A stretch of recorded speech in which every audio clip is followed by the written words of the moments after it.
I think it was like in the 50s when we started doing true formal performance reviews, and they were much needed. Many things were changing at that time with the way work was organized, so it was like a welcomed change. And then what happened was over time, it took us quite a while to start adjusting to that change, and the performance review process never caught up as quickly as our human behaviors and industries and the work world changed. So we're now stuck in this place of they have to be done, right? At some point, we need a documented record of how individuals are performing, why they're performing that way.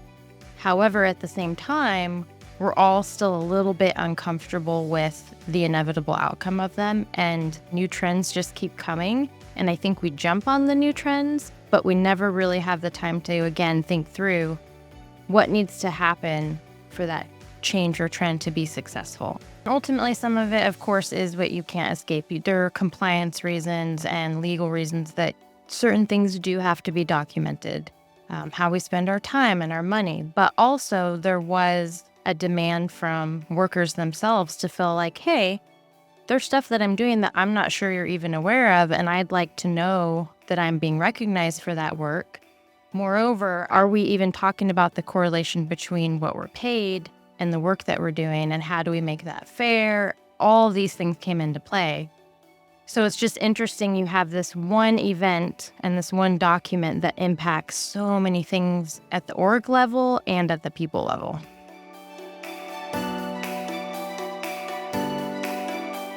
I tend to think and say it's not the performance review that failed, it's everything that happened up until that point.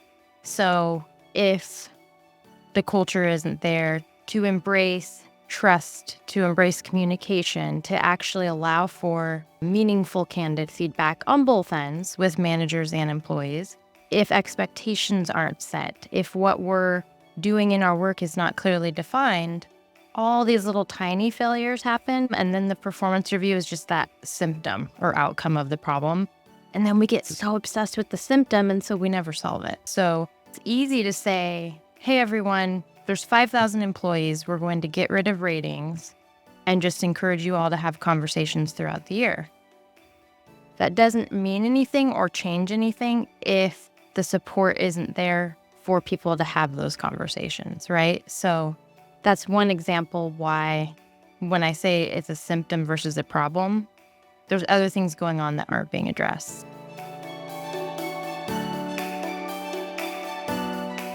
The first thing you can do from any perspective is start with what you know you can control. And to do that, you have to try to be as informed as possible. So within the control that you do have realistic expectations, try to know as much as you can, then formulate a strategy. So what can we do to change things? And at the higher level, from the organizational standpoint, the best thing you can do is not try to jump from point A to point C.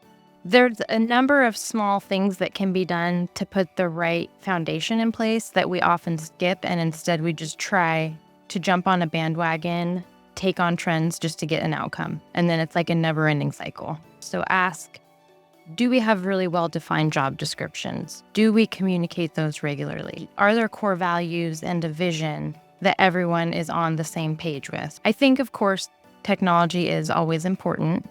You do need to have something that enables you to get away from things like recency bias, to be a bit more objective and have the full scope of context when you're having a discussion with someone. So having a culture in place that encourages open communication, I see more often than not that that's a struggle for organizations. For some reason, there's a lack of trust and a lack of feeling safe to be open and honest. So people kind of pull back on giving constructive feedback, for example, and then nothing changes. Managers have to be actively involved in wanting to improve the process too, because if they're not receptive to the changes HR is trying to make it better for everyone, it is a lot harder. And from what we see, managers do tend to be the ones that take the longest to finish the review. And then the question is, how do we get them on board? And I think that then goes back again to the culture. Because Are the reviews meaningful for them too? Remember, they're also getting reviewed by their leaders, and it's something that we're kind of all in this together. Do we all agree that we're doing these for a reason? What is that reason?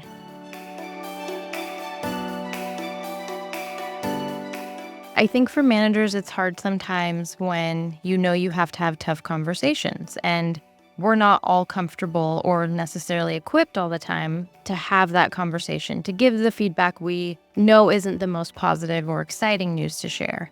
So the best thing you can do other than asking for help from HR or your own leader is just go into it with that old saying, seek to understand before being understood.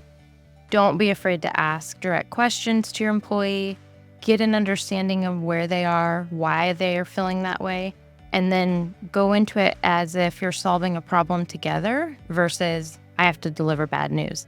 Development and change and improvement for one employee could look completely different for a different employee. And the only way you know that is if you ask. And managers tend not to ask and just assume, oh, wow, you've been in this role a long time, you're an A player, we don't really have budget to give you a raise, so this person might be a risk and someone we're worried about leaving. Actually, that may not be the case. Maybe they just need more opportunities within their role to do other cool, exciting projects.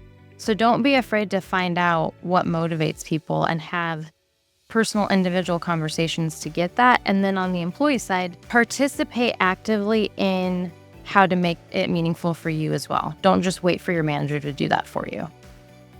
The expectations we have around what performance reviews mean are often just lumped into one category, which is a raise, a promotion, and there are several other ways that people are motivated, incentivized, that have nothing to do with those things, and we don't spend enough time learning that to make the annual review conversations something more collaborative and meaningful. We just assume it's about one rating and what's going to happen next, and there's so much more that you could talk about.